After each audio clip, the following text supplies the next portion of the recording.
Hello and welcome back to the U-Man channel. My name is Oliver and it's been a minute since I made a video, so I figured it was about time. Things have been a little crazy around here with everything going on, and just haven't been able to have any fun projects on the books here, so figured it's time to take some time off and have some fun. Got a call from a friend yesterday, and he suggested that maybe we make some plans to get out and get away from all this stuff. He's got a friend with a farm up in Wisconsin, and thought we might go out and get some range time. So I was talking to my son, and he said, hey, why don't we make this a little bit more fun, and instead of just shooting at regular targets, why don't we make some steel ones? So I thought that was a good idea. Dug through the shells here and found a nice big piece of 1/2-inch steel that we can plasma cut some silhouettes and gongs out of. So the first thing I did was hit the drawing board and came up with some designs in CAD, and it kind of got out of hand from there. When I realized the size of the sheet I had here, I figured, hey, why just make it a regular silhouette? First thing I did was I dug one of my old silhouettes out of the closet. It's the old paper type here, and I took some dimensions and came up with a CAD drawing. The first design I came up with was pretty much a duplicate of what was on the paper. Added some tabs for hanging the thing and threw a couple gongs on it. Thought I had a 24 by 36 sheet out there, but when I went out there to measure it, it turned out I had a much bigger sheet. So that's where it went from going from a 24 by 36 inch sheet. When I found the 5 by 10 foot sheet that was buried out there, I decided let's make a man size silhouette and make it a little more realistic. So I figured I'd make the thing about 5 feet tall, and we'll use about 3.5 or so feet of that 10 foot sheet. And by going bigger with the silhouette, I was able to put a whole bunch of more gongs on there, and made some 4, 6, 8, 10, and even a 12-inch gong. After I finished the design, I converted it all into a DXF format that the plasma cutting machine can read. And as soon as my son gets here, he's going to help me dig that sheet out, and we're going to throw it up on the plasma and start doing some cutting. I'll take you guys along for that. First thing I had to do was convert my CAD file into a CAM file, or a nest, to load into the machine so it knew what to do to cut. After running a quick simulation here, verified that the machine was going to do the right thing and that it was going to cut all the parts properly. And from here, we now go to the machine, get the plate loaded, and start doing some cutting.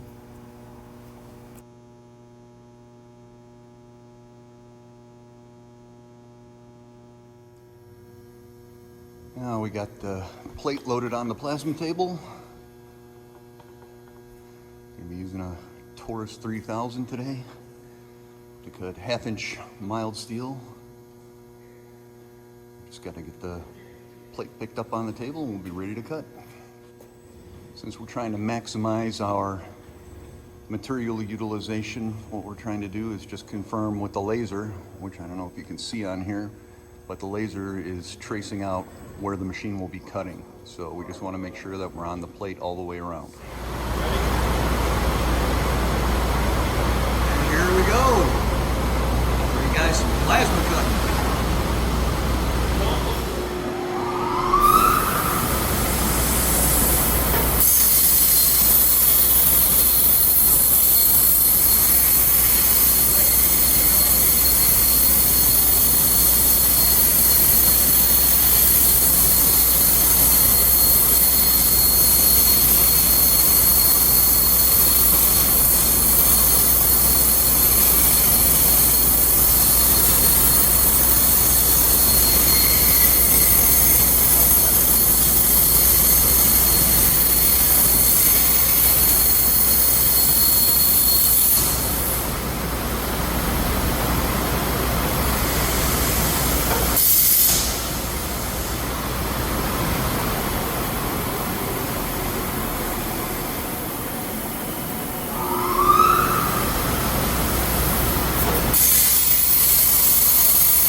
All right, now all the gongs are done and we're getting ready to cut the body.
Kind of hard to see on the screen there.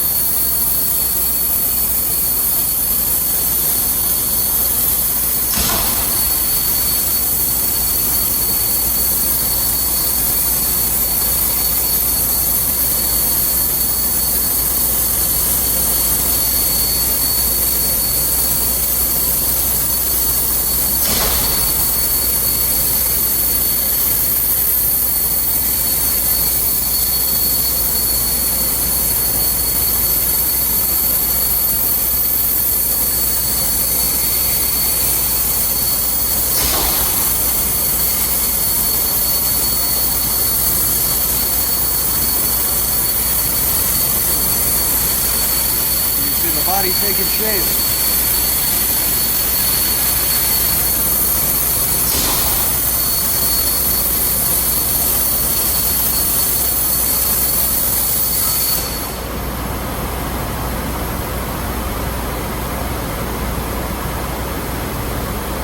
And that'll do her. All right, so out of that 5 foot by roughly 3.5 foot section of steel, we got our 5 foot tall silhouette. We got 10 4-inch gongs, 4 6-inch gongs, 2 8 and 2 10-inch gongs, and 1 12-inch gong. We can get these things cleaned up and get them painted so that next time we go out, we can try them out. And you can see with the nesting that we did, we don't have a lot of scrap material in there. Did mess up one on the bottom left. It wasn't cutting right in the beginning because I saw there was pressure on the nitrogen, but apparently that was left over in the lines, and when it started cutting, the pressure dropped and I didn't have the tank open, so we had to go back and redo that. So we lost one, otherwise we would have had 11 4-inch gongs. While I was waiting for the boys to show up to help me cut those parts, I made a frame. Just took some rigid conduit or rigid pipe and some 45s and some pipe nipples and some 90s, and I got to cut it down a little bit. It's a little bit tall right now, but this is what will be hanging the gongs and the silhouette on. So there should be a pretty nice little setup. And with that, we're going to call it a day. Going to enjoy a rest of what we got left of the sunshine here. It's a beautiful day. and then we got to go do some cleanup and get back to it. So thanks for tuning in. Hope you enjoyed it, and I will see you again hopefully fairly soon with a new surprise. Talk to you later.